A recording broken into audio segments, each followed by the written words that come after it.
Good morning friends. तो आज जो हमने लेक्चर लिया है वो हमने हाइट्स एंड डिस्टेंस का पार्ट 2 लिया है और इसके अंदर हम लोग जो हमारी पीडीएफ फाइल बच गई थी उसके थोड़े से क्वेश्चन और देखेंगे ताकि हमारा इस चैप्टर पे पूरा कमांड हो जाए। ठीक है।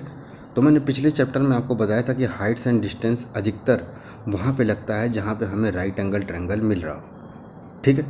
दूसरी चीज़ मैंने आपको ये बताई थी कि हाइट्स एंड डिस्टेंस में हमें ट्रिग्नोमेट्री का इस्तेमाल करना होता है और ट्रिग्नोमेट्री के इस्तेमाल मतलब हमें sine theta, cos theta, tan theta, cosec theta, sec theta और कॉट थीटा का मतलब पता होना चाहिए।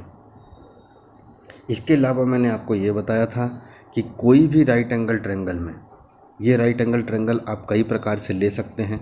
जैसे मैं बोलूँ ए, बी, सी और डी, तो आप बोलेंगे सर मैं इसमें ट्रायंगल ए बी सी, मुझे एक राइट एंगल ट्रायंगल मिल रहा है और एक ट्रायंगल ए बी डी। तो वो लोग आपको क्या करते हैं, वो लोग कोई भी एक लेंथ दे देंगे। जैसे मान लीजिए आपको एक लेंथ दे दी गई 3 और आपसे वो पूछ रहा है कि सी डी की लेंथ निकालो। ठीक है, ध्यान से देखिएगा ये क्वेश्चन क्या है और इसको समझने की कोशिश करिए।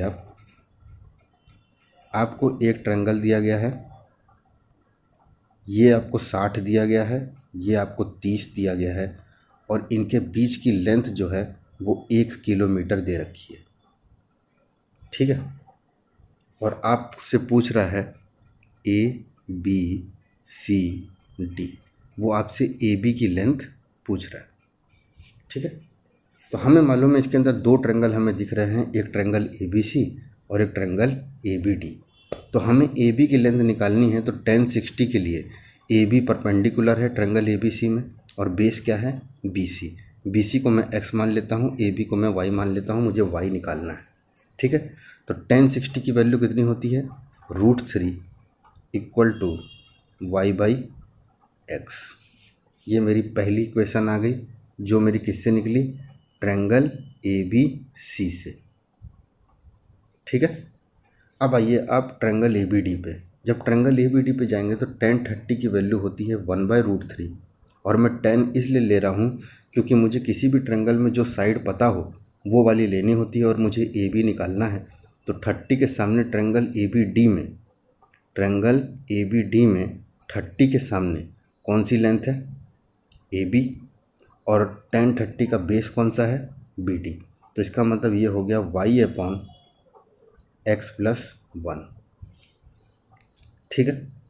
तो मेरे ख्याल से आपके पहले वाले से जो इक्वेशन आएगी वो आएगी y इक्वल टू √3x और दूसरे वाले से जो इक्वेशन आएगी वो आएगी आपकी √3y इक्वल टू x+1। कोई दिक्कत, कोई दिक्कत नहीं। ठीक है। तो देखिए आपके पास 2 इक्वेशन आ गई और 2 इक्वेशन में आपके पास 2 ही अननोन हैं, तो इसका मतलब आप इसका आंसर निकाल सकते हैं। तब भी देखिए आप कैसे निकालेंगे। √3y इक्वल टू x+1 दिया था और x इक्वल टू √3y दिया था। ठीक है।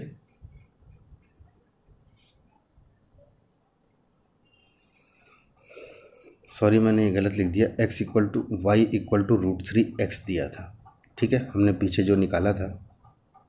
अब देखिए आपको इन दोनों से x और y की वैल्यू निकालनी है। असल में मेरी टावर की लेंथ y है तो मुझे y निकालना है, लेकिन y से अच्छा है क्योंकि मैं y को अगर पुट करूँगा तो मेरे को क्या मिलेगा, √3x, और मैं x को पुट करूँगा तो मुझे क्या मिलेगा, y/√3। तो मैं y की जगह ही पुट करता हूँ। तो √3 इंटू वाई की वैल्यू कितनी है, √3x इक्वल टू x+1। ऐसा मैंने क्यों किया, क्योंकि अब मुझे देखिए पूरे के पूरे वेरिएबल में केवल एक ही वेरिएबल दिख रहा है x, तो इसका मतलब मैं इसका आंसर अब निकाल सकता हूँ। ये हो जाएगा मेरा 3x इक्वल टू x+1। तो x की वैल्यू कितनी हो गई, 1/2 किलोमीटर। समझ गए आप, x की वैल्यू कितनी हो गई, 1/2 किलोमीटर। तो अगर x की वैल्यू 1/2 किलोमीटर है तो y की वैल्यू कितनी होगी, यहाँ से निकल जाएगी y की वैल्यू। तो y की वैल्यू कितनी हो गई, √3 इंटू 1/2। तो इसका मतलब ये हो गया आपका y की वैल्यू कितनी हो गई, √3/2 किलोमीटर। मीटर। ठीक है, तो यही क्वेश्चन है जो अलग अलग टाइप से आपके बनते हैं। ठीक है, दूसरा कोई आपसे अगर पूछ ले, देखिए अगर आपको ऐसे ट्रायंगल दिया गया है ए बी सी डी और यहाँ पे दे दिया 30, यहाँ पे दे दिया 60। ठीक है, 30 और 60 दे दिया है और एक लेंथ आपको दे दी है 4। ठीक है, और आपसे पूछ रहा है सी डी की लेंथ कितनी होगी। तो सबसे पहले तो मैं ट्रायंगल ए बी सी का इस्तेमाल करूँगा और ट्रायंगल ए बी सी में सबसे पहले मैं ए सी की लेंथ निकालूंगा। क्यों? क्योंकि ट्रायंगल ए डी सी में भी हमें ए सी मिल रहा है। ठीक है, तो ट्रायंगल ए बी सी में ए सी 30 के सामने वाला परपेंडिकुलर है और 4 जो मेरी लेंथ है वो 30 की बेस है। तो परपेंडिकुलर अपॉन बेस कितना होता है? tan 30 की वैल्यू हो गई 1/√3 ए सी अपॉन 4। ठीक है, तो ए सी की वैल्यू कितनी आ गई? 4/√3। तो आप यहाँ पे लिख देंगे ए सी की वैल्यू कितनी आ गई? 4/√3। कोई दिक्कत? अब मुझे सी डी की लेंथ निकालनी है तो मैं ट्रायंगल ए डी सी पकड़ूंगा और 60 के सामने वाली साइड जो 4/√3 है ए सी वो परपेंडिकुलर है और सी डी मेरा 60 का बेस है। तो परपेंडिकुलर अपॉन बेस tan 60 होता है। tan 60 की वैल्यू कितनी हो गई? √3। परपेंडिकुलर मेरा कितना है? 4/√3 और बेस मेरा कितना है? C D. कोई दिक्कत? तो आपको सी डी की लेंथ कितनी मिल जाएगी? 4/√3। अगर मेरा √3 4/√3 अपॉन सी डी के बराबर है तो मेरा √3 सी डी किसके बराबर होगा? 4/√3 के। तो मेरा सी डी किसके बराबर होगा? 4/3 के। तो आपको समझ में आ रहा होगा कि इस क्वेश्चन में, ऐसे क्वेश्चन में जो हमने पीछे डिस्कस किए थे वो कैसे निकलते हैं और ट्रिग्नोमेट्री का क्या मतलब है। ठीक है, आइए अब हम क्वेश्चन की तरफ बढ़ते हैं। अगला क्वेश्चन आपको जो दिया गया है वो दिया गया है कि आप एक टॉप ऑफ द हिल से, किसी टॉप ऑफ द हिल से आप डिप्रेशन मतलब नीचे की तरफ देखते हैं तो आपको 1-1 किलोमीटर की दूरी पर दो एंगल मिलते हैं 30 और 45। ठीक है, आप किसी टॉप ऑफ हिल से दो पॉइंट को देखते हैं और दोनों पॉइंट के बीच का डिस्टेंस 1 किलोमीटर है, क्योंकि यहाँ पे दिया है कंसिक्यूटिव किलोमीटर। कंसिक्यूटिव किलोमीटर मतलब एक और फिर उसके बाद 1 किलोमीटर की दूरी पे दूसरा, और 30 और 45 दिया गया है। आपको हाइट ऑफ द हिल निकालनी है। मेरे ख्याल से ये क्वेश्चन आप कर लेंगे। ये क्वेश्चन क्या है देखिए, आपको 30 और 45, अब आप मुझे बताइए इसमें से 30 और 45 कहाँ लगेगा। तो हमें मालूम है जो सबसे पास होता है वो ज़्यादा होता है और जो दूर होता है वो कम होता है। अब डिप्रेशन मतलब बंदा यहाँ पे है और वो नीचे की तरफ देख रहा है। तो मुझे मालूम है ये 30 है तो ये 30 होगा और ये पूरा 45 है तो ये 45 होगा, तभी हम नीचे की तरफ देखेंगे। अब इसने बोला कि वो ऊपर से 2 कंसिक्यूटिव किलोमीटर पे देख रहा है, तो इसका मतलब ए बी सी डी और ये वाली लेंथ हमें ए बी कितनी दे रखी है? 1 किलोमीटर। कंसिक्यूटिव किलोमीटर मतलब 1 किलोमीटर। अब मेरे ख्याल से आप इसमें निकाल लेंगे। कैसे निकाल लेंगे देखिए, आप ट्रायंगल बी डी सी पकड़ेंगे। पहले ट्रायंगल बी डी सी पकड़ेंगे तो tan 45 की वैल्यू आपको मिलेगी D C upon B C, और tan 45 की वैल्यू 1 होती है तो इसका मतलब डी सी और बी सी की लेंथ क्या है? बराबर है। तो मैं दोनों को x और x ले लेता हूँ। ठीक है, मैंने कौन सा इस्तेमाल किया? ट्रायंगल बी डी सी का इस्तेमाल किया और tan 45 का इस्तेमाल करके मैंने D C equal to B C निकाल लिया और डी सी और बी सी को मैंने क्या मान लिया? x। ठीक है, अब आता हूँ मैं ट्रायंगल ए डी सी पे। तो ट्रायंगल ए डी सी में tan 30 की वैल्यू कितनी है? 1/√3। और मुझे मालूम है tan 30 किसके बराबर होता है? परपेंडिकुलर मेरे पास कितना है? x, और बेस मेरे पास कितना है? x+1। मेरे ख्याल से यहाँ से आपकी x की वैल्यू जो निकलेगी वही आपकी टावर की हाइट होगी। ठीक है, कोई दिक्कत? क्योंकि ये √3x = x+1 हो जाएगा। √3x equal to x plus 1 हो जाएगा, और √3x माइनस एक्स कितना हो गया, √3 माइनस 1 इक्वल टू 1। तो आपके x की वैल्यू कितनी हो गई, 1/√3 माइनस 1। अब आपको ये आंसर तो देगा नहीं, तो इसका मतलब आपको √3 प्लस 1 का और √3 प्लस 1 का इंटू करना होगा, और आपका आंसर आएगा √3 plus 1/2 equal to x kilometre, क्योंकि आंसर किलोमीटर में दिया हुआ था। आगे आप यहाँ पे √3 को 1.73 प्लस 1 2.73/2 करके भी आंसर निकाल सकते हैं। आगे आइए,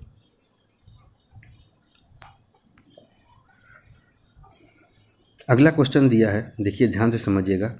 एक एरोप्लेन है, वो 1200 की हाइट पे उड़ रही है। देखिए ये रही आपकी एरोप्लेन और ये 1200 की हाइट पे उड़ रही है, और इसने 2 शिप देखी जो एक ही डायरेक्शन में चल रही हैं, और 2 शिप हैं वो एरोप्लेन के एक ही डायरेक्शन में चल रही हैं, और उन दोनों शिप का जो डिप्रेशन है वो 60 और 30 है। तो आप मुझे बताइए, अगर ये 1200 है और 2 शिप मुझे दिखी हैं, ये दोनों शिप का 60 और 30 है, तो 60 और 30 कहाँ कहाँ आएगा, ये आएगा आपका 60 और ये आएगा आपका 30। और डिप्रेशन है मतलब आप शिप के ऊपर से देख रहे हैं, तो इसका मतलब ये 30 है और ये 60 है। ठीक है, कोई दिक्कत, डिप्रेशन मतलब नीचे की तरफ देखना। आ गया यहाँ तक समझ में। तो एक एरोप्लेन है, 1200 की हाइट है, और आपके पास डिप्रेशन दिया गया है दोनों शिप का। अब ये बोल रहा है डिस्टेंस बिटवीन दी 2 शिप। तो अगर पहली शिप ये है, दूसरी शिप ये है, तो दोनों के बीच की डिस्टेंस मुझे ये वाली निकालनी है x। तो आइए, आपको ये क्वेश्चन पता चल गया, आपको निकालना है x। देखिए अब आप, ये क्वेश्चन भी उसी टाइप से है। आपको ये 1200 दे रखा है, ये आपको निकालना है, ये आपको 60 दे रखा है, ये आपको 30 दे रखा है, और इसको मैंने y मान लिया। ठीक है, मुझे x की वैल्यू निकालनी है। तो सबसे पहले तो मैं tan 60 का प्रयोग करूँगा और ये वाले ट्रायंगल का प्रयोग करूँगा।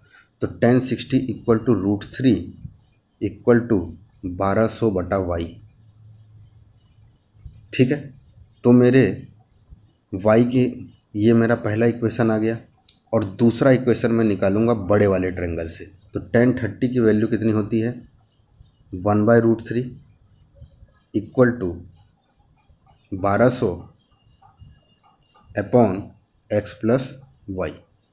कोई दिक्कत, x की वैल्यू हमें निकालनी है, और आपको ये चीज़ अब दे दी। ठीक है, 1200 इक्वल टू √3y, और आपको 1/√3 equal to 1200/x plus Y. X की वैल्यू आपको निकालनी है। 2 इक्वेशन आपके पास आ गई, आप आंसर निकाल सकते हैं मेरे ख्याल से। ठीक है, कोई दिक्कत, कोई दिक्कत आपको इस क्वेश्चन में। ठीक है, तो देखिए आप इस क्वेश्चन को कैसे करेंगे, मेरी बात समझने की कोशिश करिएगा। सबसे पहले तो हमें जो ये √3/1200y दिया है, इससे हमें y की वैल्यू मिलेगी 1200/√3, और हमें मालूम है 1200/√3 तो आंसर होगा नहीं। तो 1200/√3 को हम √3 इंटू √3 कर देंगे, तो हमें मिल जाएगा, यहाँ से मुझे 3 मिलेगा, 3 को 1200 से डिवाइड करेंगे तो कितना मिलेगा, 400√3। y की वैल्यू आपके पास कितनी आ गई, 400√3। वो y की वैल्यू आप यहाँ पे पुट कर दीजिए, 400√3। अब आप देख रहे हैं मेरी y की वैल्यू जो निकली है 400√3, वो इसमें इंटू होगी 1 में। तो आपका आंसर जो आएगा वो आएगा x प्लस 400√3 इक्वल टू 1200√3। तो मेरी x की वैल्यू कितनी आ गई, 12 में से 4 गया, 800√3। और आप इसको और भी आगे कर सकते हैं, 800 गुणे 1.73। तो आप देखेंगे 8 3 जा 24, 8 7 जा 56, 58, 8 1 जा 8, 13.84 मीटर। अगर 1200 मीटर में दिया होगा तो मीटर में आएगा, नहीं तो किलोमीटर में। तो आप समझ गए होंगे कि ये भी क्वेश्चन उसी टाइप से था, आप आराम से आंसर निकाल सकते हैं। ठीक है, आगे आइए। एक एरोप्लेन है, वो 1200 मीटर की हाइट पे उड़ रही है, and angle of depression of opposite ends, ध्यान से समझिएगा question.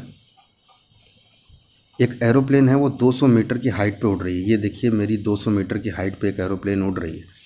And angle of depression to opposite end of the bank of the river. मान लीजिए ये मेरी नदी बह रही है, तो इसका एक बैंक ये होगा और एक बैंक ये होगा। बैंक मतलब होता है किनारा। तो इन्होंने बोला दोनों किनारे अपोजिट साइड में हैं और दोनों का जो एंगल है वो 45 और 60 है। तो मैं यहाँ पे ले लेता हूँ एक को 45 और एक को 60। इसको आप अलग अलग भी ले सकते हैं, कोई दिक्कत नहीं है, ठीक है। अभी आपसे पूछ रहा है ब्रेड्थ ऑफ द रिवर क्या होगी। तो ब्रेड्थ ऑफ द रिवर मतलब रिवर की चौड़ाई, और हमें मालूम है रिवर की चौड़ाई यहाँ पे क्या होगी, ये होगी हमारी रिवर की चौड़ाई। इन्होंने बोला 1200 मीटर की हाइट पे एक एरोप्लेन उड़ रही है और उस एरोप्लेन से दो किनारे पे जो दो किनारे हैं उनका डिप्रेशन मतलब ये 60 है तो ये 60 हुआ, और ये 45 है तो ये 45 हुआ, ठीक है। यहाँ तक मेरी बात समझ में आई। तो आपको ब्रेड्थ ऑफ द रिवर निकालनी है, मतलब ए बी निकालना है। तो मैं इसको x मान लेता हूँ और इसको y। अब अगर मैं 1045 वाला ट्रायंगल पकड़ूँ तो 1045 की वैल्यू होती है 1, और 1 इक्वल टू किसके बराबर होगा, 200/x, ठीक है। और 1060 पकड़ूंगा तो 1060 की वैल्यू होती है √3, और 1060 के लिए मुझे कौन सा ट्रायंगल पकड़ना होगा, ये वाला ट्रायंगल, ठीक है। तो 1060 मैं क्यों ले रहा हूँ, क्योंकि मुझे 200 वैल्यू पता है और 60 के सामने वाली साइड परपेंडिकुलर, और y मेरा 60 का क्या है, बेस है। तो ये हो गया मेरा 200/y। अब आप देखिए आपको पहले वाले से x की वैल्यू मिल गई 200 और दूसरे वाले से y की वैल्यू मिल गई 200/√3। तो मेरी ब्रेड्थ ऑफ द रिवर क्या है, AB, और AB की लेंथ कितनी है, x + y। तो आप 200 और 200/√3 को जोड़ देंगे, आपको आंसर मिल जाएगा। आगे आइए। इन्होंने बोला दो पिलर हैं इक्वल हाइट के, आपके पास दो पिलर हैं इक्वल हाइट के on either side of the road. Either side of the road मतलब क्या हुआ, एक इस साइड में और एक इस साइड में। तो हमने क्या किया, हमने कुछ भी नहीं किया, हमने दोनों टावर लिए और दोनों को अलग अलग साइड पे बराबर हाइट के हैं, तो H और H मैंने लिख दिया, ठीक है। अब देखिए जो रोड है वो 100 मीटर वाइड है, तो इसका मतलब ये वाली पूरी रोड जो है वो 100 मीटर वाइड है। रोड के आइदर साइड पे दो मतलब कि आपके पिलर लगे हुए हैं, दोनों पिलर की हाइट सेम है और रोड जो है वो 100 मीटर वाइड है। अब ये बोल रहा है the angle of elevation of the top of the pillar are 60 and 30 at the point on the road between the pillar. आपको जो ये रोड दिख रही है इसके बीच में आपको ये अगर पॉइंट लेते हैं तो इस पॉइंट से इन दोनों के जो मतलब कि एंगल ऑफ एलिवेशन है, एलिवेशन मतलब यहाँ से ये ऊपर की तरफ देख रहा है और यहाँ से ये ऊपर की तरफ देख रहा है, तो एक का इसे 30 मिल रहा है और एक का इसे 60 मिल रहा है।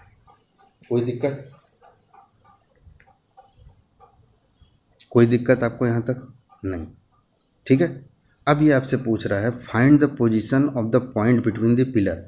ये जो पॉइंट है इसकी क्या पोजीशन है दोनों तरफ से, और दूसरा हाइट ऑफ द पिलर क्या है। तो देखिए ये क्वेश्चन कैसे होता है, ध्यान से समझिएगा। आपको आता सब है, इसमें भी कोई दिक्कत नहीं है, लेकिन हम एक बार देख लेते हैं क्वेश्चन, ठीक है। देखिए ये 30 है, ये 60 है, ये H है, ये H है, और अगर मुझे ये पूरा 100 दिया हुआ है तो अगर मैं इतने इस पॉइंट से यहाँ तक को x मानूंगा तो यहाँ तक को मुझे क्या मानना पड़ेगा, 100 - x। देखिए 100 - x और x को जोड़ने पे आपको पूरी ये लेंथ मिलेगी 100 जो मुझे दी हुई है। तो मैंने x और 100 - x मान लिया। अब देखिए पहली बार मैं ट्रायंगल ले रहा हूँ ये वाला, और इस ट्रायंगल को आप नाम दे देंगे और वहाँ पे दिखा देंगे कि भाई मैंने ये वाला ट्रायंगल यहाँ पे लिया है, ABC D और E। तो आप बोलेंगे सबसे पहली बार आपने कौन सा ट्रायंगल लिया, ABC, और ट्रायंगल ABC में 30 का परपेंडिकुलर H है और 30 का बेस X है। तो परपेंडिकुलर और बेस की बेस में रिलेशन कौन देता है, tan 30। तो tan 30 की वैल्यू हो गई 1/√3 इक्वल टू h/x। अब आते हैं हम लोग tan 60 पे। हमें मालूम है tan 60 की वैल्यू कितनी होती है, √3, और tan का परपेंडिकुलर क्या है, h, और tan का बेस क्या है, 100 - x। आपके पास दो इक्वेशन, दो अननोन h और x, आप आंसर निकाल सकते हैं। कैसे, मैं आपको निकाल के दिखाता हूँ x। ठीक है, देखिए x इक्वल टू इस वाले से कितना आया, h√3, और इस वाले से h की वैल्यू कितनी आई, ये √3/1 होगा क्योंकि √3 दिया है। तो इसका मतलब h की वैल्यू कितनी आई, 100√3 माइनस √3x। कुछ ये मिलेगी आपको दूसरे वाले से, इस वाले से, कोई दिक्कत। x की वैल्यू h√3 के बराबर है, तो मैंने क्या किया, 100√3 माइनस √3x जो मुझे दिया हुआ है, इसमें मैंने इस √3x में x की वैल्यू क्या रख दी, h√3, और जैसे ही मैं h√3 रखूँगा तो मेरा h किसके बराबर निकलेगा, 100√3 माइनस √3 इंटू √3 कितना हो गया, 3, और h। मैंने x की वैल्यू √3h रख दी, क्यों, क्योंकि मुझे पूरी इक्वेशन, अब देखिए ये वाली पूरी इक्वेशन केवल h के वेरिएबल में है, तो आपका आंसर निकल आएगा। h माइनस 3h कितना हो गया, 4h इक्वल टू 100√3। तो h की वैल्यू कितनी आ गई, 25√3। इसका मतलब आपके टावर की हाइट जो है वो 25√3 है, और उन्होंने पूछा था कि x की वैल्यू कितनी होगी, तो हम बोलेंगे 25√3 इंटू √3, तो कितना आ जाएगा ये, 75। और मैंने 25√3 इंटू √3 क्यों किया, क्योंकि हमने अभी निकाला था कि x इक्वल टू √3h है, तो हमारा जो भी h निकलेगा उसमें मुझे √3 का मल्टीप्लाई करना होगा। आगे चलें, आगे देखिए।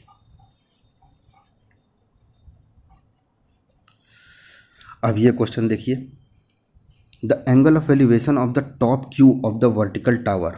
इन्होंने बोला कि आपके पास एक वर्टिकल टावर PQ है, और PQ का टॉप जो है वो Q है, ठीक है, और angle of elevation from point X is 60 degree. कोई पॉइंट है हमारा ज़मीन पर, और वहाँ से टावर Q का जो एंगल ऑफ एलिवेशन है वो कितना है, 60। कोई दिक्कत नहीं। अब इन्होंने बोला at point Y 40 metre vertically above X, जहाँ पे आपका X है उससे 40 मीटर ऊपर एक आपका Y पॉइंट भी है, ठीक है, उससे 40 मीटर ऊपर आपका एक Y पॉइंट है, और उस Y पॉइंट से आपके जो Q का एलिवेशन है वो 45 है।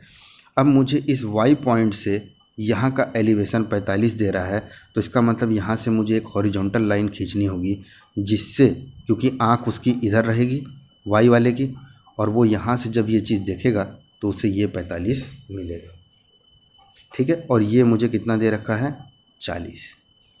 अब वो आपसे क्या पूछ रहा है, find the height of the tower PQ। आपको PQ की हाइट निकालनी है पहला, और दूसरा डिस्टेंस XQ की डिस्टेंस निकालनी है। तो ये है X और ये है Q, ये XQ की डिस्टेंस आपको निकालनी है, ठीक है। तो आइए अब हम इस क्वेश्चन को देखते हैं कैसे किया है। देखिए, आपको कुछ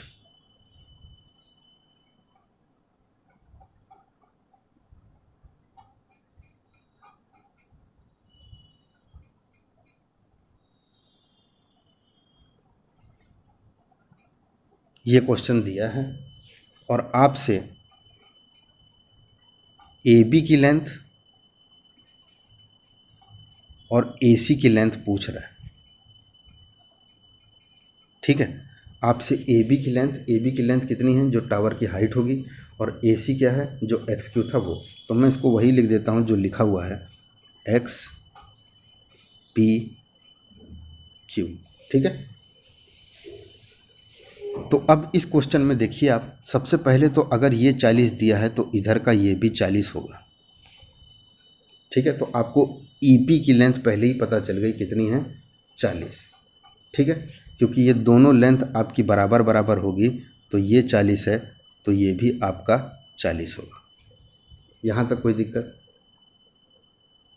कोई दिक्कत नहीं। अब मेरे को दो ट्रायंगल लेने हैं, एक 45 के लिए और एक 60 के लिए। तो आप मुझे बता सकते हैं 45 के लिए मैं कौन सा ट्रायंगल लूँगा?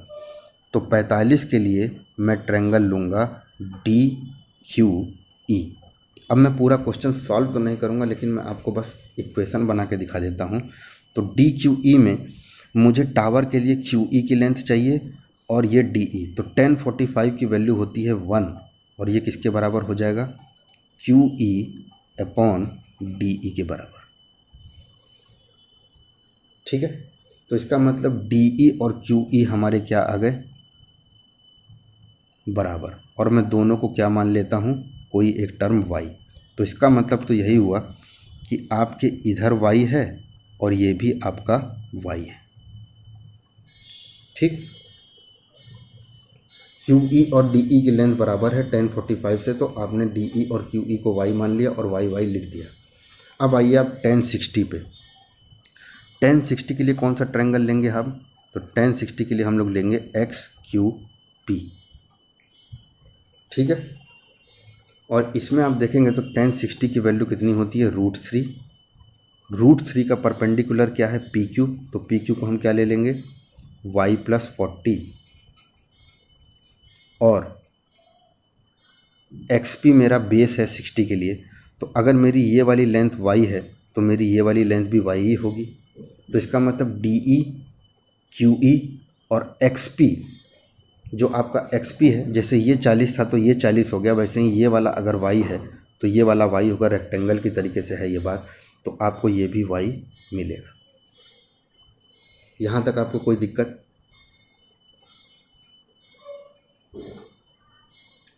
मैंने ट्रायंगल DQE से पहले QE और DE को बराबर कर लिया और फिर ट्रायंगल XQP में 1060 की मदद से √3 = y + 40 अपॉन y निकाल लिया। यहाँ तक दिक्कत आपको कोई? तो आप देखेंगे कि ये चीज़ आपकी √3 y = y + 40 है, तो आपको मिल जाएगा √3 - 1 y = 40। ठीक है, मैंने इसी क्वेश्चन को आगे सॉल्व किया। आप सॉल्व करेंगे तो आपको यही मिलेगा। तो मेरे y की वैल्यू कितनी आ गई? देखिए, y की वैल्यू आ गई मेरी 40 अपॉन √3 - 1। अब मुझे मालूम है मुझे आंसर ऐसे तो देगा नहीं, तो इसका मतलब मुझे √3 + 1 का ऊपर नीचे इंटू करना होगा। तो मेरा आंसर आ जाएगा 3 - 1 2, ये हो गया 20 और ये हो गया √3 + 1। क्योंकि मेरा नीचे a² - b² करके 2 आएगा, जो 40 को काटेगा तो आपको ये आंसर मिलेगा। तो y की वैल्यू आपकी कितनी आ गई? 20 √3 + 1। यहाँ तक आपको कोई दिक्कत? तो इसका मतलब आपका जो ये डायग्राम था, इसमें आपको देखिए क्या क्या पता चल गया है। ये 40 पता चल गया, ये y था, ये y था, ये y था और ये मेरा 40 था। ठीक है, अब अगर मुझे y की लेंथ पता चल गई है अगर मुझे y की लेंथ पता चल गई है तो क्या आप मुझे टावर की लेंथ बता सकते हैं? टावर की लेंथ कितनी है? y + 40। तो इसका मतलब आपको जो ये y दिया गया है, इसमें आप 40 अगर जोड़ देंगे तो आपको PQ की लेंथ पता चल जाएगी। ठीक है, आई मेरी बात समझ में? आपको PQ की लेंथ कैसे पता करनी है? y + 40 से। y की वैल्यू कितनी है? 20 √3 + 1। तो 20 √3 + 1 में आप 40 जोड़ेंगे, आपको PQ की लेंथ पता चल जाएगी। ठीक है, आइए अब आगे देखिए। आपको XQ की लेंथ पता करनी थी, मेरी बात समझिएगा। XQ के लिए मैंने ट्रायंगल ये वाला पकड़ा 60 वाला, क्योंकि मुझे XQ की लेंथ पता करनी है और ये मेरे को P दिया हुआ है। मुझे PQ की लेंथ पता है कितनी है?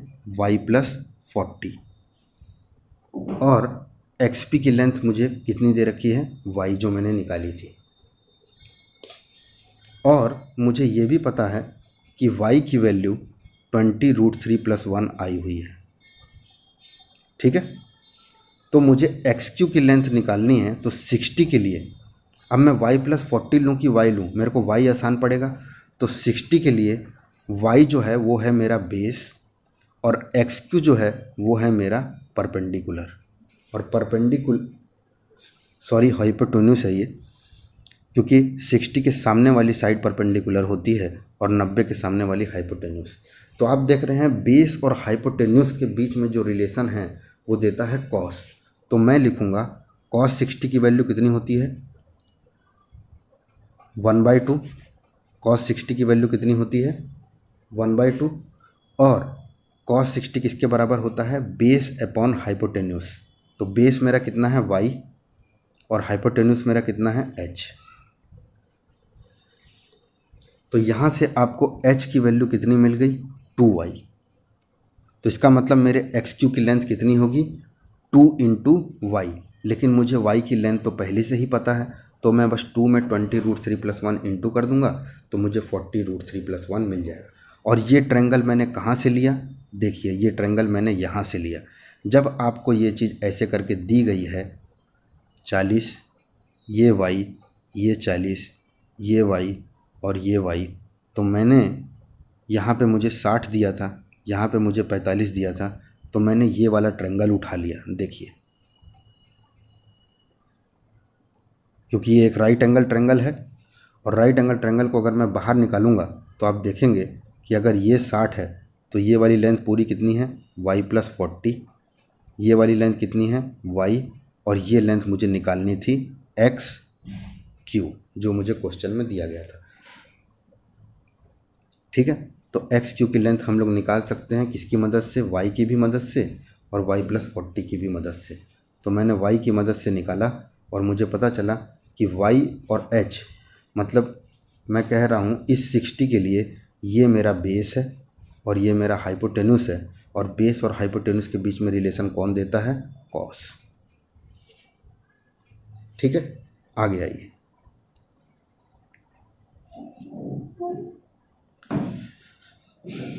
अब देखिए अगला क्वेश्चन क्या है। एक angle of elevation of a jet plane from a point A on the ground is 60 degree. ये बोल रहा है कि आपका कोई एक प्लेन है और यहाँ पे आप खड़े हैं और बोल रहा है कि उस प्लेन का जो एंगल ऑफ एलिवेशन है वो 60 है। मतलब आप उसे कुछ ऐसे करके देख रहे हैं। ठीक है, 60। आगे देखिए, after a flight of 30 second, जब ये आपकी जो जेट है वो 30 सेकंड आगे तक चली, जेट हमेशा आसमान में ऊपर ही चलेगी, तो जब वो 30 सेकंड तक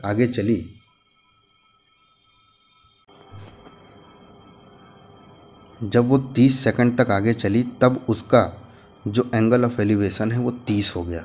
मतलब अब वो बंदा जब वो वाली फ़्लाइट यहाँ पे थी तब उसका 60 था, और जब वो 30 सेकंड तक आगे चली तब उसका कितना हो गया 30 हो गया।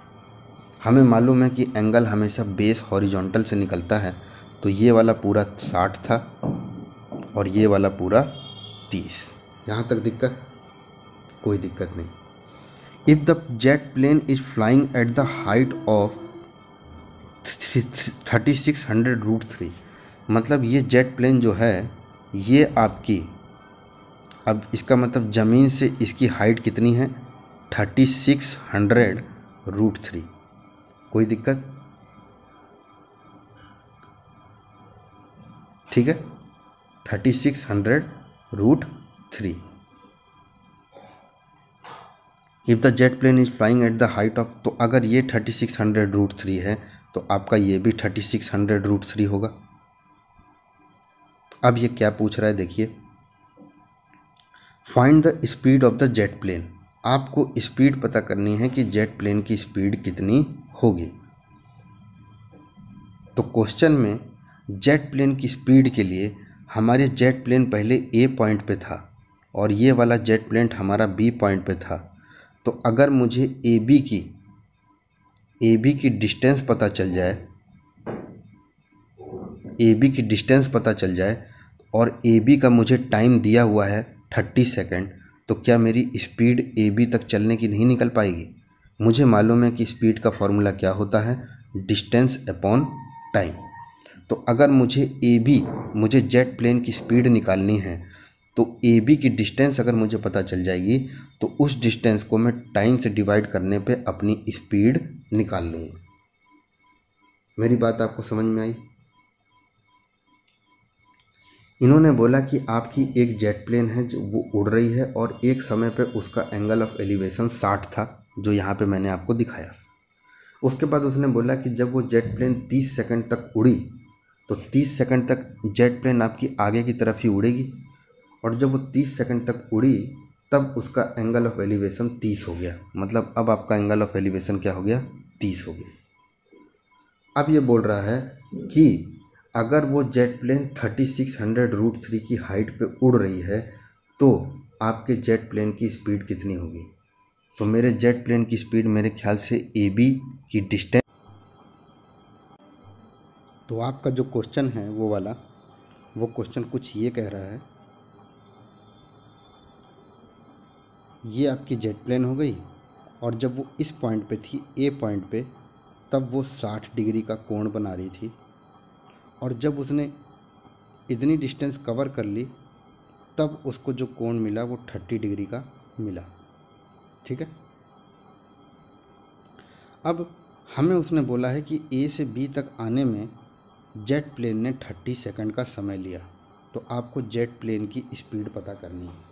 तो मैंने आपको पीछे बताया कि ए बी की डिस्टेंस हमें पता करनी है, तो मैं इसको ए ले लेता हूँ, इसको बी ले लेता हूँ, इसको सी, इसको डी और इसको ई।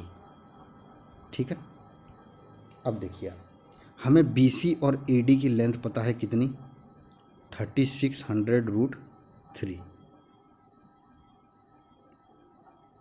ठीक है।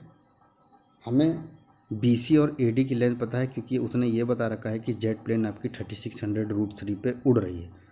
अब देखिए, आपको मैं एक बोलता हूँ, ट्रायंगल ए ई डी अगर आप लेंगे, अगर ट्रायंगल ए ई डी लेंगे तो आपको 1060 की वैल्यू √3 मिलेगी और ए डी की वैल्यू कितनी मिलेगी? Perpendicular upon base. तो ट्रायंगल ए ई डी में, ट्रायंगल ए ई डी में आपका 1060 किसके बराबर होगा?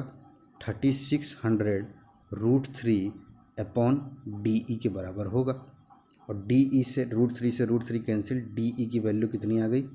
3600। कोई दिक्कत? आपके डी ई की वैल्यू कितनी आ गई? 3600 मीटर। मीटर में क्यों? क्योंकि सारी चीज़ मीटर में दी हुई है। अब आपको डी ई की लेंथ पता चल गई। इसके बाद मैं क्या करूँगा? अब मैं लूँगा ट्रायंगल ई बी सी।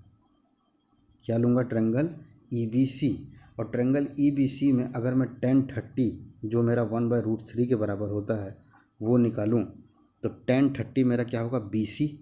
बी सी की लेंथ कितनी हो गई? 3600√3 अपॉन मेरे ई सी की लेंथ कितनी हो गई?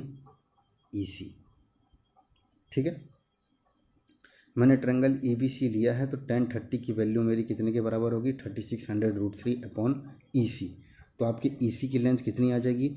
3600√3 इंटू √3। तो इसका मतलब ये हो जाएगा आपका 7200। कितना हो जाएगा? 7200, क्योंकि √3 इंटू √3 आपका 3 हो गया, 3 6 जा 18, 3 3 जा 9 10, सॉरी 10800 आपका मीटर आएगा। तो देखिए आपका क्वेश्चन किस में बदल गया?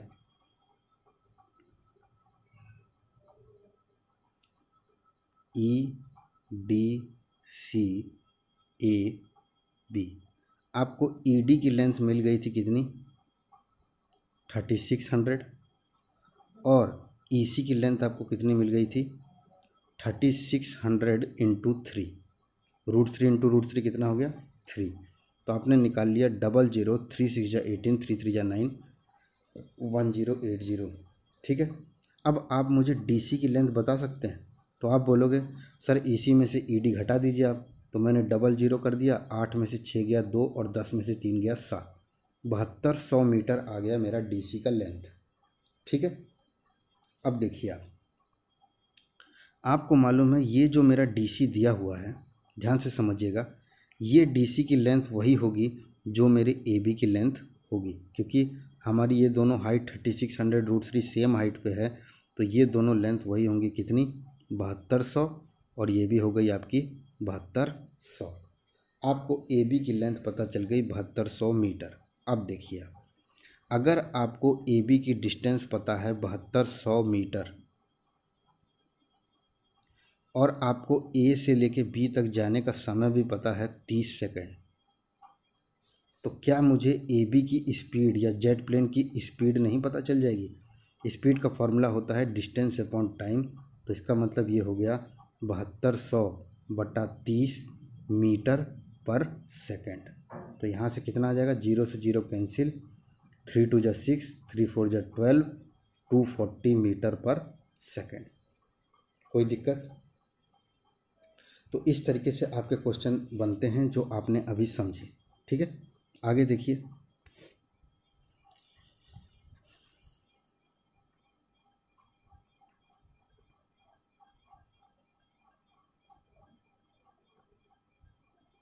ठीक है, अब वो हमें एक चीज़ यहाँ पे मैं आपको और बता दूं कि अगर मुझे मीटर पर सेकंड को किलोमीटर पर आवर में बदलना है तो मुझे कितने का इंटू करना होगा?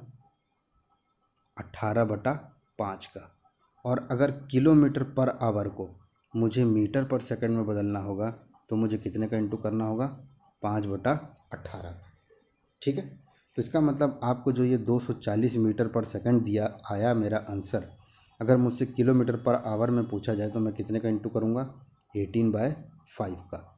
तो मेरा 5 4 जा 20 और 5 8 जा 40, 18 8 जा 144, 18 4 जा 72, 72 प्लस 14 864 किलोमीटर पर आवर आपका आंसर आएगा। तो 240 मीटर पर सेकंड भी आंसर सही है और 864 मीटर पर सेकंड भी आंसर सही है। आगे देखिए, आगे इन्होंने क्वेश्चन बोला है the angle of elevation of the top of the tower. आपको बोल रहा है कि कोई एक टावर दिया गया है और इस टावर का elevation from the 2 points at distance A and B, आपके 2 पॉइंट ए और बी हैं, उनसे इस टावर की जो डिस्टेंस एंगल ऑफ एलिवेशन है वो कॉम्प्लीमेंट्री होती है। तो मैं आपको सबसे पहले तो ये बता देता हूँ कि कॉम्प्लीमेंट्री मतलब क्या होता है, और कभी कभार क्वेश्चन आपको सप्लीमेंट्री में भी पूछेगा तो सप्लीमेंट्री मतलब क्या होता है।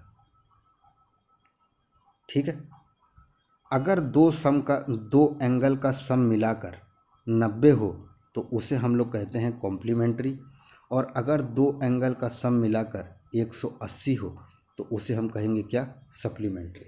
तो इसका मतलब कि अगर मेरे पास एक एंगल ए है तो मेरा दूसरा एंगल कितना होना चाहिए अगर वो इसका कॉम्प्लीमेंट है? तो हम बोलेंगे 90 माइनस ए होना चाहिए, क्योंकि ए प्लस 90 माइनस ए करने पे ही आपको 90 मिलेगा। ठीक है, तो कॉम्प्लीमेंट्री एंगल, अगर दो एंगल आपस में कॉम्प्लीमेंट्री हैं तो एक एंगल थीटा होगा तो दूसरा एंगल क्या होगा? 90 माइनस थीटा।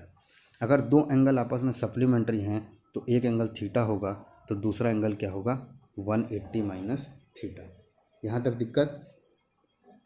तो इन्होंने क्या बोला है, ध्यान से समझिए।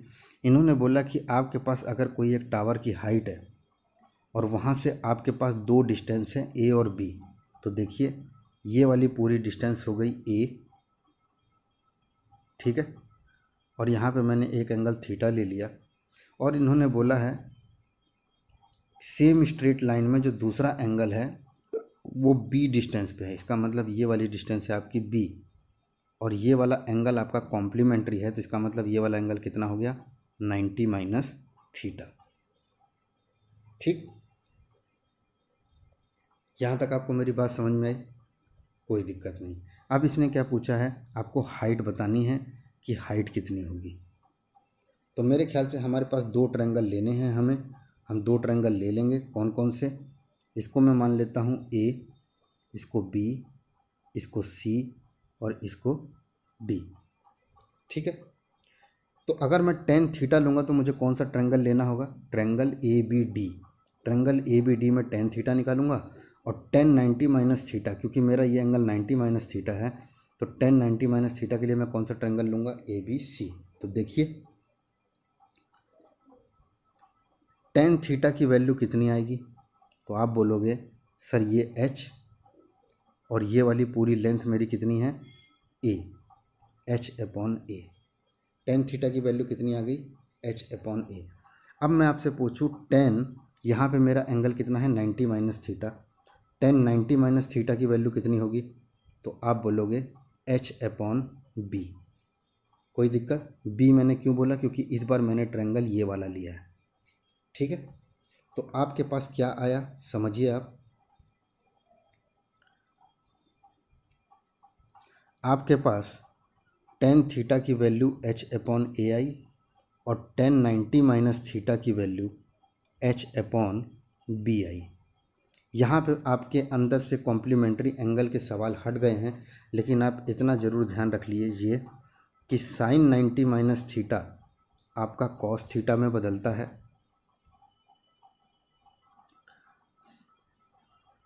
और tan 90 माइनस थीटा आपका cot थीटा में बदलता है। ठीक है, तो इसका मतलब ये वाली जो इक्वेशन है जिसमें tan 90 माइनस थीटा लिखा गया है, ये आपका किसके बराबर हो जाएगा, cot थीटा के बराबर, जिसकी वैल्यू कितनी होगी H/B। कोई दिक्कत? तो आपके पास दो वैल्यू आ गई, एक आई आपके पास tan theta equal to H/A और एक आई आपके पास cot theta equal to H/B। मुझे मालूम है कि cot थीटा tan थीटा का उल्टा होता है, तो अगर इस इक्वेशन को मैं tan थीटा के टर्म में लिखूं तो ये किसके बराबर हो जाएगा, B/H के बराबर। ठीक है, तो आपके पास tan थीटा H/A है और tan थीटा B/H है, तो इसका मतलब H/A इक्वल टू B/H। तो इसका मतलब H² इक्वल टू AB। तो H की वैल्यू कितनी आ गई, √AB। और यही आपको एग्जाम उसमें प्रूफ करना था। कोई दिक्कत? कोई दिक्कत नहीं, आगे आइए। इन्होंने बोला द एंगल ऑफ एलिवेशन, ये आपका क्वेश्चन है, ध्यान से समझिएगा।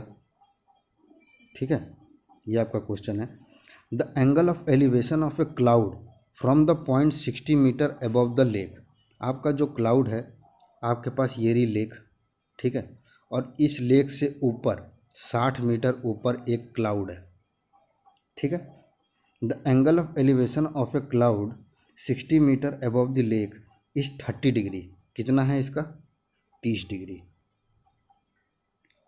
अब ये बोल रहा है the angle of depression, the angle of deflection from a point 60 meter above the lake, the angle of elevation of a cloud from a point 60 meter above the lake is 60 degree.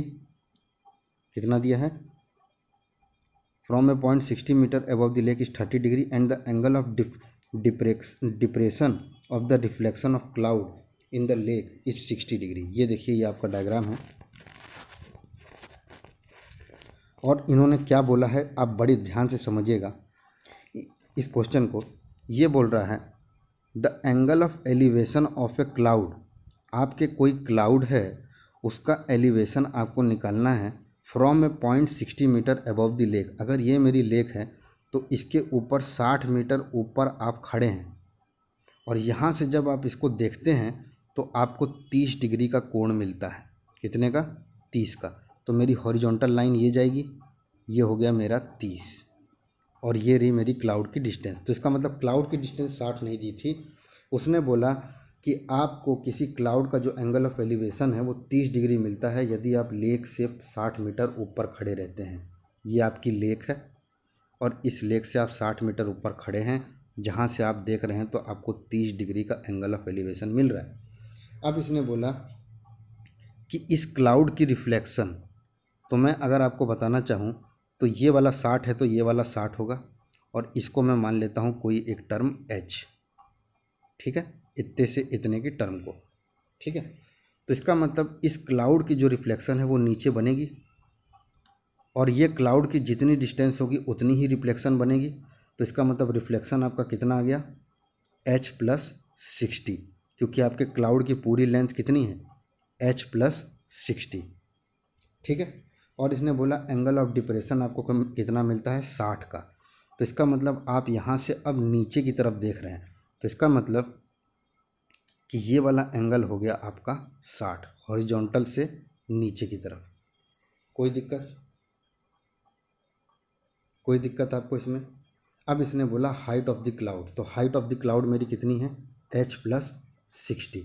तो इसका मतलब मुझे h की value मिल जाएगी, तो मेरी cloud की length निकल आएगी जो h+60 के बराबर है। तो वो कैसे निकलेगी ये चीज़ हमें समझनी है। देखिए कैसे होगा ये क्वेश्चन। देखिए, अगर आपका डायग्राम बन गया तो आपको आंसर निकालने में ज़्यादा तकलीफ़ नहीं होनी चाहिए मेरे हिसाब से। ये रही मेरी लेक और ये रहा ये, यहाँ पे ये रहा 30, ये रहा ये और ये रहा ये। ठीक है, ये आपको h दे रखा है, ये 60 दे रखा है और ये वाली पूरी लेंथ आपको h+60 दे रखी है। ठीक है, और यहाँ पे ये मुझे 60 दे रखा है और ये मुझे 30 दे रखा है। मैंने अपने मन से सारे नाम ले लिए, A, B, C, D, E और F। ठीक है, हाइट ऑफ द क्लाउड मेरी कितनी है, h+60। तो मुझे h की लेंथ निकल जाएगी, तो मेरा आंसर आ जाएगा। सबसे पहले मैंने ट्रायंगल ABC पकड़ा, तो ट्रायंगल ABC में tan 30 की वैल्यू कितनी है, 1/√3, जो मेरा किसके बराबर आएगा, h/BC के बराबर आएगा ट्रायंगल ABC में। तो यहाँ से आपको BC की लेंथ कितनी मिल गई, √3h। तो इसका मतलब BC की लेंथ कितनी आ गई, √3h। कोई दिक्कत, कोई दिक्कत नहीं। अब आइए आप ट्रायंगल CBF में, मैंने ट्रायंगल CBF क्यों लिया, क्योंकि यही मुझे एक राइट एंगल ट्रायंगल दिख रहा है। ठीक है, अब राइट एंगल ट्रायंगल में 60 के सामने वाली साइड कितनी है, 60, ये वाला 60 और h+60, तो मेरे पास कितना हो गया, h+120। ये हो गया मेरा परपेंडिकुलर। और मेरा बेस कितना है, BC की लेंथ कितनी आई थी, √3h। और ये चीज़ मेरी किसके बराबर है, tan 60 के। tan 60 का परपेंडिकुलर BF है और tan 60 का बेस कितना है, BC। तो perpendicular upon base equal to tan 60। tan 60 की वैल्यू कितनी हो गई, √3। कोई दिक्कत, कोई दिक्कत नहीं। अब देखिए आप ट्रायंगल CBF में आपको ये वाली वैल्यू मिल गई, तो √3 इक्वल टू, तो √3 इंटू √3h कितना हो गया, 3h। तो आपको मिला 3h इक्वल टू h+120। तो 2h इक्वल टू 120, तो h की वैल्यू कितनी आ गई, 60। h की value 60 I. Height of the cloud मेरा कितना था, h+60। तो इसका मतलब क्लाउड की लेंथ कितनी हो गई, 120। आया मेरी बात समझ में आपको। तो देखिए यही आपका आंसर है और आप समझ गए होंगे ये आंसर कैसे आया। आगे चलें, आगे देखिए अगला क्वेश्चन जो आपको दिया है, ध्यान से समझिएगा इस क्वेश्चन को। इन्होंने बोला eight the foot of the mountain the elevation of its summit is 45 degree. ये बोल रहे हैं कि अगर आपके पास कोई एक माउंटेन है, ध्यान से समझिएगा क्वेश्चन बहुत अच्छा है ये वाला। आपके पास कोई एक माउंटेन है और इस माउंटेन की हम किसी फुट से अगर उसका एंगल देखें तो वो हमें कितना मिलता है, 45 डिग्री। ठीक है, at the foot of the mountain the elevation of its summit is the 45 degree after ascending 1000 metre towards the mountain up to the slope of 30 degree inclination. ये लोग बोल रहे हैं कि अगर आपके पास ये माउंटेन है जिसका किसी पॉइंट से जो फुट है वहाँ से उसका एंगल ऑफ एलिवेशन 45 है। अब ये बोल रहे हैं कि अगर हम 1000 मीटर चलेंगे, कौन सी दिशा में, 30 डिग्री एंगल की दिशा में। अगर हम 1000 मीटर चलेंगे 30 डिग्री एंगल के स्लोप से, तब आपका एलिवेशन एक समय पे आने के बाद 60 डिग्री हो जाएगा। इसका मतलब अब आपका एलिवेशन जब आप 1000 मीटर चल लिए तो कितना हो गया, 60। ठीक है, और इसको मैंने यहाँ जोड़ दिया ताकि मुझे सारे ट्रायंगल मिल जाएं। समझे आप मेरी बात। तो एक बार ये क्या बोला है फिर से समझ लीजिए। ये बोला कि आपके पास अगर एक टावर है और इस टावर का टॉप किसी फुट से 45 डिग्री का कोण बनाता है। ठीक है, अब इसने बोला यदि मैं टावर की तरफ 30 डिग्री के स्लोप पे चलूँ 1000 मीटर तक, तो 30 डिग्री का स्लोप कुछ ये आएगा, और 30 डिग्री के स्लोप पे जब वो 1000 मीटर तक चला तो उसका स्लोप, उसका जो स्लोप से एंगल है वो कितने में चेंज हो गया, 60 डिग्री में चेंज हो गया। मुझे मालूम है हॉरिजॉन्टल लाइन से देखा जाता है, तो ये हो गया 60, और इसको मैंने ऐसे जोड़ दिया। अब इसने पूछा है हाइट ऑफ द माउंटेन निकालो।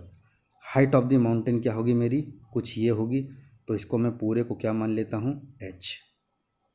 ठीक है, तो ये आपका क्वेश्चन है।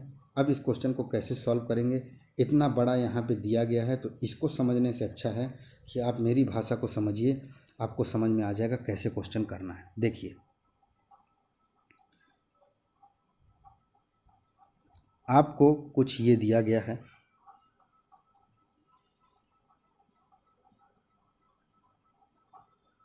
और ये 1000 दिया गया है, ये 30 है, ये 45 है, और ये 60 है, और मैंने इसको x मान लिया, इसको y मान लिया, तो ये भी मेरा y हो जाएगा।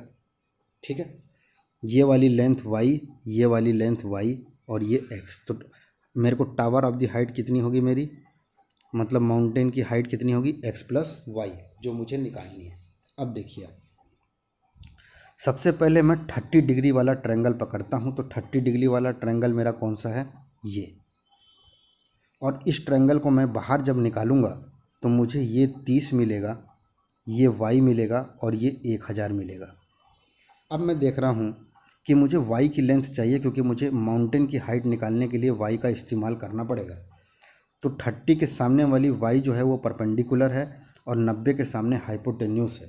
तो इसका मतलब तो यही हुआ कि मुझे परपेंडिकुलर और हाइपोटेन्यूस का कोई रिलेशन चाहिए जो साइन से मिलता है। तो साइन 30 की वैल्यू कितनी हो गई, 1/2, और साइन 30 किसके बराबर होता है, परपेंडिकुलर। परपेंडिकुलर कितना है, y, और हाइपोटेन्यूस कितना है, 1000। तो इसका मतलब y की लेंथ कितनी आ गई, 500। y की लेंथ कितनी आ गई, 500। तो इसका मतलब आपको y की लेंथ पता चल गई 500। कोई दिक्कत, कोई दिक्कत आपको यहाँ तक, कोई दिक्कत नहीं। इसका मतलब y की लेंथ आपको पता चल गई 500। अब आइए आप आगे की तरफ देखिए, अब आपका क्वेश्चन किस में चेंज हो गया।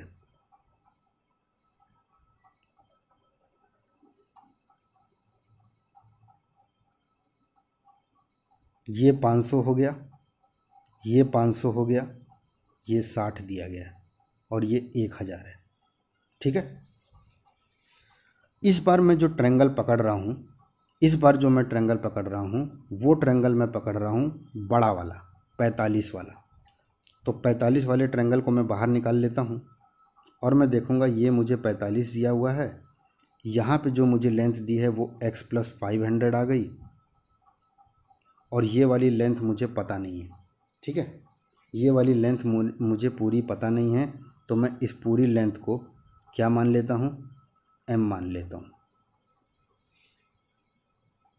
कोई दिक्कत, कोई दिक्कत नहीं। ठीक है, तो आप देखेंगे कि tan 45 की वैल्यू 1 के बराबर होती है, और ये होता है परपेंडिकुलर अपॉन बेस। तो m की वैल्यू आपकी कितनी आ गई, x प्लस 500। m की वैल्यू मतलब इस वाले की पूरी लेंथ कितनी है, x प्लस 500, और यहाँ पे भी आपकी पूरी लेंथ कितनी है, x प्लस 500। कोई दिक्कत, कोई दिक्कत नहीं। तो आपका जो क्वेश्चन है वो किस तरीके से बना है आप समझिए इस चीज़ को। मैंने जो आपको ये ट्रायंगल दिया था 1000, 60, 30, 45, ठीक है, और हमारा ये 500 आया था, ये 500 आया था, और ये वाली लेंथ हमें x अभी पता नहीं है। ठीक है, इतना तक आपको समझ में आ गया। मैं आपका ध्यान फिर इसी ट्रायंगल की तरफ ले जाना चाह रहा हूँ जो मेरे पास है, ये वाला। और इस ट्रायंगल में अगर मैं बेस निकालना चाहूँ, मतलब a से लेके b तक की लेंथ निकालना चाहूँ, तो वो भी मेरी निकल सकती है। और वो मेरी किससे निकलेगी, जब मैं बेस अपॉन हाइपोटेन्यूस का इस्तेमाल करूँगा। तो cos 30 की वैल्यू कितनी होती है, √3/2। बेस मेरे पास कितना है, AB, और हाइपोटेन्यूस मेरे पास कितना है, 1000। तो आपके पास ए बी की जो लेंथ आ गई वो आ गई 500√3। ए बी की लेंथ कितनी आ गई? 500√3। कोई दिक्कत? कोई दिक्कत आपको यहाँ तक? तो इसका मतलब आपको ये वाली लेंथ भी पता चल गई 500√3। ठीक है। तो आपने क्या किया, आपको x + 500 की लेंथ निकालनी थी, आपने y निकाल लिया, यहाँ पे भी y निकल गया और यहाँ पे आपने 500√3 और 500 निकाल लिया। ठीक है। तो आपका क्वेश्चन अब किस में बदल गया, ध्यान से समझिएगा। आपके क्वेश्चन में आपको क्या क्या चीज़ें पता चल गई। 1000 x 500 और ये पता चल गया 500√3। ठीक है। अब मेरे को अगर इतनी लेंथ पता चल जाए तो मेरा काम बन जाए, तो मैंने इस वाली लेंथ को कुछ एक टर्म मान ली n, और मैंने यहाँ पे भी उसको n रख दिया। और ये मुझे 60 दिया हुआ है, ये मुझे 30 दिया हुआ है और ये मुझे 45 दिया हुआ है। ठीक है। अगर मैं 1045 वाला ट्रायंगल पकड़ूँ, 1045 वाला ट्रायंगल पकड़ूँ तो मुझे ये बड़ा वाला ट्रायंगल लेना होगा। कौन सा? ए बी और सी। जब ए बी सी ट्रायंगल को लूँगा तो 1045 की वैल्यू 1 होती है, जो मेरे किसके बराबर आएगी? x + 500 हो गया मेरा परपेंडिकुलर, और मेरा बेस कितना हो गया? पूरा BC। तो BC की लेंथ कितनी आ गई? x + 500। BC की लेंथ कितनी आ गई? x + 500। कोई दिक्कत? आपने BC की लेंथ टोटल निकाल ली x + 500। ठीक। आइए अब आगे।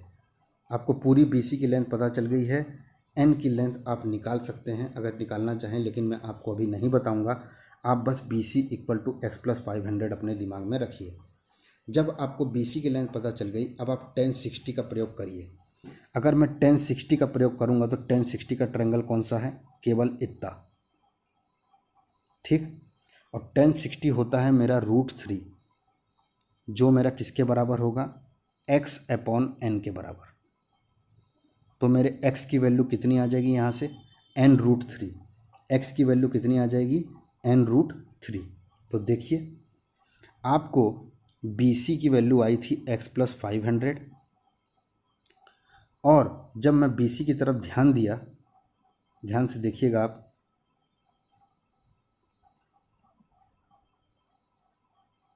ये x था, ये 500 था, ये 500√3 था, ये भी 500 था और ये 1000 था। और मैंने इस 60 की मदद से मैंने x और n के बीच में रिलेशन पता कर लिया, और मेरे को ये दिया था BC की लेंथ मेरी x + 500 निकली थी, जो मैंने निकाली। असल में मेरी BC की लेंथ किसके बराबर है? 500√3 + n = x + 500।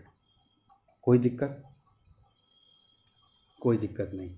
और आपको इस 1060 की मदद से, जब आपने 1060 को √3 रखा तो आपको x/n मिला, जिसमें आपको x की वैल्यू कितनी मिली? n√3। x की वैल्यू कितनी मिली? n√3। तो मैं यहाँ पे x की वैल्यू रख देता हूँ n√3। अब आप देखेंगे 500 इस तरफ जाएगा तो 500√3 - 1 इस तरफ बचेगा, और जब ये n इस तरफ आएगा तो n√3 - 1 इधर बचेगा। आप देखेंगे √3 - 1 से √3 - 1 कैंसिल हो जाएगा, और आपके n की वैल्यू कितनी आएगी? 500। अगर n की वैल्यू 500 है तो x की वैल्यू कितनी होगी? 500√3। तो x की वैल्यू कितनी होगी? 500√3। तो इसका मतलब आपको x की वैल्यू पता चल गई, 500√3। और आपने देखा था कि जब आपने वो टावर बनाया था तब उसमें ये आपका x था और यहाँ पे आपने 500 निकाला था। ठीक है। तो इसका मतलब आपकी टोटल लेंथ कितनी हो गई? 500√3 + 500। तो इसका मतलब आपका आंसर कितना आ गया? 500 ब्रैकेट में √3 + 1। ठीक है। तो मेरे ख्याल से इस क्वेश्चन में आपको कोई दिक्कत नहीं होनी चाहिए कि ये क्वेश्चन कैसे हुआ। ठीक है, तो यहाँ तक आपको कोई दिक्कत किसी चीज़ में? ठीक, आइए अब आगे की तरफ चलते हैं। यहाँ पे क्वेश्चन को इन्होंने मीटर को किलोमीटर में चेंज करके किया है और मैंने आपको पूरा क्वेश्चन किस में बताया? मीटर में बताया। एक बार फिर से आप मेरी चीज़ को, इस वाले क्वेश्चन को समझ लीजिए, क्योंकि ये क्वेश्चन एग्जाम का बहुत पेट क्वेश्चन है। आपको क्वेश्चन दिया गया था कि एक टावर की जो टॉप है वो कहीं से आपको 45 डिग्री मिल रहा है, और जब आप इसके 30 डिग्री इंक्लिनेशन पे चलते हैं, कब तक? 1000 मीटर तक, तब आपको उसका एंगल ऑफ एलिवेशन चेंज होता हुआ मिलता है 60 में। तो आपको पता करना है कि टावर की हाइट कितनी है। तो मैं देख रहा हूँ मेरे टावर की हाइट कुछ ये है, तो मैंने इसको दो भाग मेरे को दिख रहे हैं, तो मैंने यहाँ पे x मान लिया और यहाँ पे y मान लिया। अगर ये y है तो ये भी मेरा y होगा। अब मैंने सबसे पहले इस ट्रायंगल का प्रयोग किया। कौन से ट्रायंगल का? इस ट्रायंगल का, जिसमें मेरे को ये 30 दिया हुआ है, ये 1000 दिया हुआ है, ये y दिया हुआ है, और ये वाली लेंथ भी हमें नहीं दी है। तो मैंने सबसे पहले 30 को इससे ये निकाला। और कैसे निकाला? मुझे मालूम है 30 के सामने ये परपेंडिकुलर है और 1000 मेरा हाइपोटेन्यूस है, तो साइन 30 इक्वल टू 1/2 और परपेंडिकुलर अपॉन हाइपोटेन्यूस, तो y की वैल्यू मेरी कितनी आ गई? 500। मैंने यहाँ पे 500 और यहाँ पे 500 रख दिया। दूसरी बार मैंने क्या किया? मैंने इसी क्वेश्चन में ये जो 30 वाला मेरा ट्रायंगल था, इसी 30 वाले ट्रायंगल में इस 30 की मदद से ये 1000 निकला, ये 500 निकला, और इस 30 की मदद से मैंने ये भी निकाल लिया। कैसे? 30 का ये मेरा बेस है और ये हाइपोटेन्यूस है, तो cos 30 इक्वल टू √3/2 होता है। बेस मेरा BC है, तो BC अपॉन 1000, तो BC की वैल्यू कितनी आ गई? 500√3। ठीक है, आपने अब उस वाले ट्रायंगल में, जो आपका वो ट्रायंगल बना हुआ था, उस वाले ट्रायंगल में आपने बहुत सी लेंथें निकाल ली, और वो लेंथ क्या क्या निकली देखिए। ये 500 निकली, ये 500 निकली, ये 1000 निकली, सब मीटर में है, और ये आपकी 500√3 मीटर निकली। ठीक है, यहाँ तक आपने निकाल लिया। अब आपको ये बड़ा वाला एंगल 45 पता है और ये छोटा वाला एंगल 60 पता है। तो मैंने क्या किया, इसको x मान लिया जो मुझे निकालना है, और ये जो इतनी लेंथ है इसको मैंने क्या मान लिया? n, तो ये भी मेरा n होगा। अब मैं ट्रायंगल ए बी और सी की तरफ अगर ध्यान दूं, तो ट्रायंगल ए बी सी में tan 45 की वैल्यू किसके ऊपर? tan 45 होता है 1, और ए बी सी में मेरा परपेंडिकुलर क्या है? 45 के सामने वाला ए बी, तो ए बी की लेंथ कितनी है? x + 500, और मेरे बी सी की लेंथ कितनी है? 500√3 + n। पूरी लेंथ मेरी कितनी है? अगर मैं 45 वाला ट्रायंगल लूँगा, तो 45 वाले ट्रायंगल में मेरा परपेंडिकुलर ए बी है और बेस मेरा 500√3 + n, तो आपको मिल गया 500√3 + n इक्वल टू x + 500। अब आपके पास एक इक्वेशन है, लेकिन अननोन आपके पास दो हैं, n और x। तो n और x के बीच में जो मुझे रिलेशन निकालना था, वो n और x का रिलेशन मेरा किससे निकला? 60 वाले ट्रायंगल से, जिसमें मुझे ये x और ये n दिया है। तो tan 60 की वैल्यू √3 होती है, ये हो गया x/n, तो x की वैल्यू कितनी आ गई? n√3। जैसे ही आपको x की वैल्यू n√3 मिली, आपने 500√3 + n, और आपको जो यहाँ पे x + 500 दिया हुआ था, उसमें x की वैल्यू n√3 पुट कर दी, और जब आप इसे रीअरेंज करेंगे तब आपको n की वैल्यू 500 मिलेगी। ठीक है, क्योंकि √3 - 1 आपका दोनों तरफ कट जाएगा, n की वैल्यू 500 मिलेगी। तो अगर n की वैल्यू 500 है तो x की वैल्यू कितनी होगी? 500√3। तो x की वैल्यू आपकी 500√3 आई। आपका पूरा टावर जो था वो कुछ x + 500 था, तो x की वैल्यू अगर 500√3 है, तो 500√3 + 500 कितना हो गया? 500√3 + 1। ठीक है, ये क्वेश्चन बहुत इंपॉर्टेंट है, इसे मैंने इसीलिए आपको बताया अच्छे से, इसे आप ज़रूर देख लीजिएगा। आगे देखिए,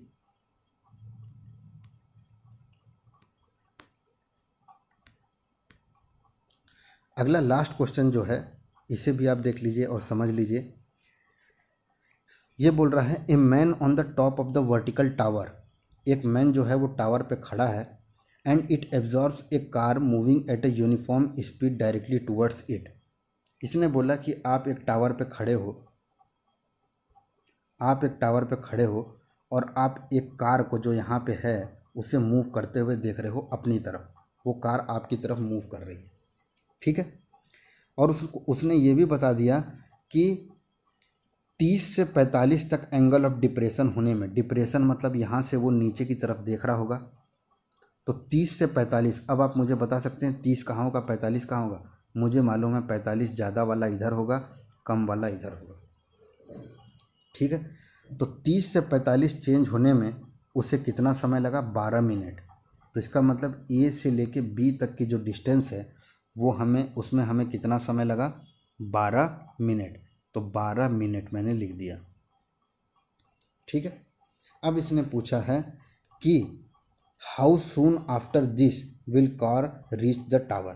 तो इसका मतलब वो पूछ रहा है कि बी से सी तक पहुंचने में उसे टोटल कितने मिनट लगेंगे, या मैं ये बोलूं कि ए से सी तक पहुंचने में उसे टोटल मिनट कितने लगेंगे, ठीक है। आपका क्वेश्चन ये है, और ये क्वेश्चन मेरे ख्याल से ज़्यादा कुछ कठिन नहीं है। आपको क्या करना है वो समझिएगा। इसमें हम देख रहे हैं कि हमें कहीं पे भी कोई भी डिस्टेंस नहीं दी है, सारी चीज़ हमें टाइम में दी गई है। कोई डिस्टेंस आपको इसमें दिख रही है? नहीं। तो इसका मतलब ये सवाल आप टाइम के बेसिस पे करोगे। और कैसे करोगे? देखो,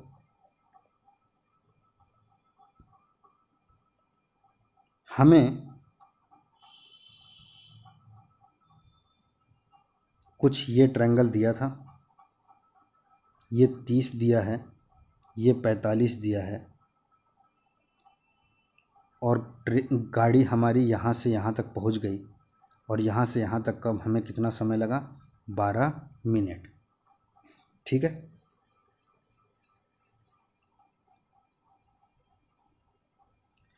अब आपसे वो पूछ रहा है कि इस कार को इस टावर तक पहुँचने में टोटल समय कितना लगा, ठीक। मुझे मालूम है गाड़ी की स्पीड हमेशा सेम है, तो distance equal to speed into time होता है। अगर मेरी स्पीड कांस्टेंट होगी, मतलब मेरी स्पीड बढ़ नहीं रही, उतनी ही है, क्योंकि क्वेश्चन में कुछ भी नहीं बोला गया है। तो अगर मेरी स्पीड कांस्टेंट होगी तो distance is directly proportional to time, तब हमारा डिस्टेंस टाइम के क्या होगा? डायरेक्टली प्रोपोर्शनल होगा। मतलब अगर आपकी स्पीड नहीं बढ़ रही है, उतनी ही है, तो जितना ज़्यादा डिस्टेंस होगा उतनी ज़्यादा टाइम होगा, ठीक है। तो देखिए ये क्वेश्चन कैसे हुआ। 12 मिनट आपको दिया हुआ है, आपने पता कर लिया कि distance directly proportional to time होता है, ठीक। तो हमें करना क्या है? हमने क्या मान लिया? इसको मान लिया एक टाइम टी। क्या मान लिया? टाइम टी, ठीक। अब देखिए, आप अगर मैं इस वाले ट्रायंगल को पकड़ूं तो 10:45 से अगर ये टी है तो ये भी टी हो जाएगा। चाहे तो आप निकाल के देखेंगे, जब इस वाले में आप 10:45 लगाएंगे तो आपको ये टी और ये टी मिलेगा। कोई दिक्कत? कोई दिक्कत नहीं। अब आइए आप आगे।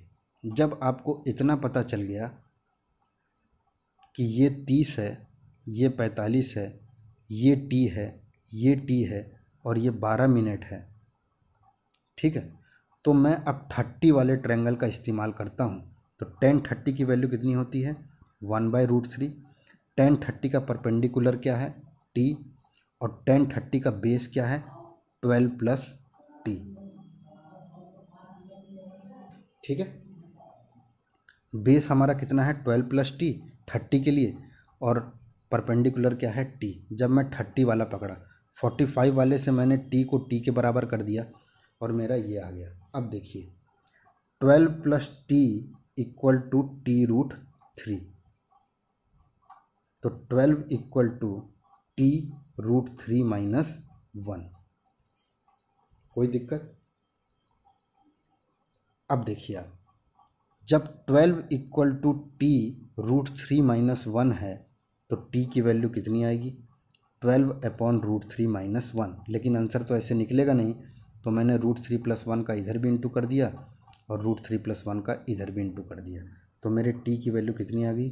12 √3 प्लस 1 और अपॉन 3 माइनस 1 कितना हो गया? 2।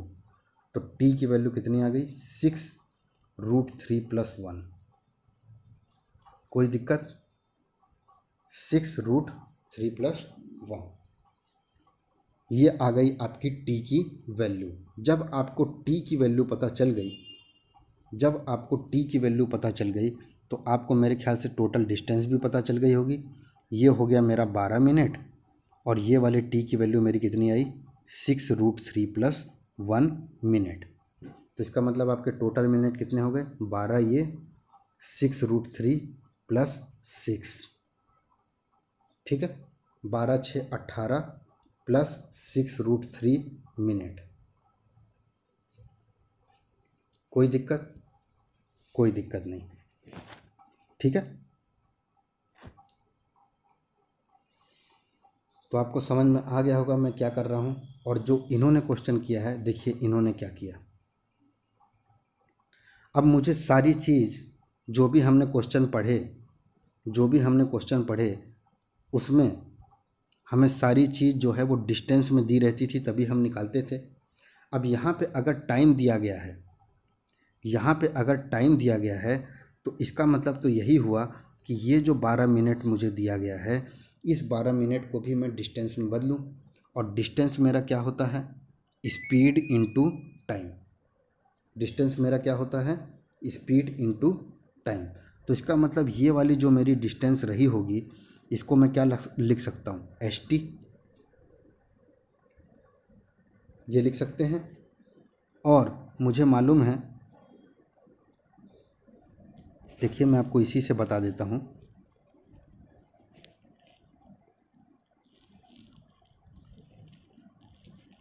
हमें ये जो CD लेंथ दी थी, ये हमें CD की लेंथ नहीं, कितना दिया था? 12 मिनट। ठीक है, अब मेरी बात ध्यान से समझिएगा। Distance equal to speed into time होता है। डिस्टेंस मेरे को मालूम नहीं है, स्पीड मुझे मालूम नहीं है, टाइम मुझे मालूम है कितना है? 12 मिनट। तो इसका मतलब मैं डिस्टेंस को क्या लिख सकता हूँ? 12s लिख सकता हूँ। और s को यहाँ पे वेलोसिटी से दर्शाया गया है, तो ये हो गया आपका 12v। तो इसका मतलब CD की डिस्टेंस कितनी है? 12v, जब टाइम हमारा कितना होगा? 12 मिनट। ठीक है, आगे आइए। अब मुझे AD की डिस्टेंस मुझे पता नहीं है, लेकिन मुझे पता है distance equal to velocity into time होता है। तो मैंने यहाँ पे वेलोसिटी इनटू टाइम लिख दिया। ठीक है, अब हमें ये वाली डिस्टेंस निकालनी है h। ध्यान से समझिएगा, हमें ये वाली डिस्टेंस निकालनी है h। तो मैं सबसे पहले ट्रायंगल ABD का इस्तेमाल करूँगा और उसमें मैं देखूँगा कि tan 45 की वैल्यू जो 1 है वो h/VT के बराबर आ रही है। 45 का परपेंडिकुलर h हो गया और बेस कितना हो गया? AD। और AD कितना दिया है? VT। तो h की वैल्यू कितनी आ गई? VT। तो इसका मतलब ये वैल्यू कितनी आ गई? VT। कोई दिक्कत? देखिए यही आपका आया होगा, h की वैल्यू कितनी आ गई? VT। उसके बाद तो मैंने आपको बताया कि अगर आपको टाइम दिया हुआ है, जैसे मुझे ये 12 मिनट जो दिया गया था, तो मेरे को मालूम है distance equal to velocity into time होता है। तो v को मैंने v रहने दिया और टाइम को 12 मिनट जो था वो लिख दिया। तो ये वाली वैल्यू मेरी कितनी हो गई? 12v। और यहाँ से यहाँ तक कि ना मुझे डिस्टेंस पता है, तो मैंने डिस्टेंस नहीं पता, लेकिन मुझे पता है v इंटू टी होता है। टाइम भी नहीं पता, वेलोसिटी भी नहीं पता, तो मैंने इसे VT लिख दिया। और इस 45 की मदद से मैंने इसको भी VT कर दिया। अब मेरे पास जो ट्रायंगल है वो ट्रायंगल कुछ ये है, ध्यान से देखिए। अब मैं 30 का इस्तेमाल करूँगा, 45 का इस्तेमाल नहीं करूँगा। और मुझे मालूम है ये वाली लेंथ मेरी 12V है, ये VT है और ये मेरी VT है। कोई दिक्कत? कोई दिक्कत नहीं। अब आप देखिए tan 30 की वैल्यू होती है 1/√3 और tan 30 का परपेंडिकुलर क्या है? VT, और tan 30 का बेस क्या है? 12V plus VT। ठीक है, आप देख रहे हैं 12V plus VT equal to √3 VT। V V V आपका तीनों में कॉमन निकलेगा तो कट जाएगा, तो आपका आंसर क्या आएगा? 12 plus T equal to √3T। और यहाँ से आपको T की वैल्यू मिलेगी 12/√3 माइनस 1। कोई दिक्कत? जिससे आप थोड़ा सा और सॉल्व करेंगे तो 6√3 + 1 आपको मिल जाएगा। अब इन्होंने क्वेश्चन क्या पूछा था वो देखिए। इन्होंने क्वेश्चन पूछा था give your answer how soon after this will car reach the tower. तो इसका मतलब आपको लेंथ किसकी निकालनी है?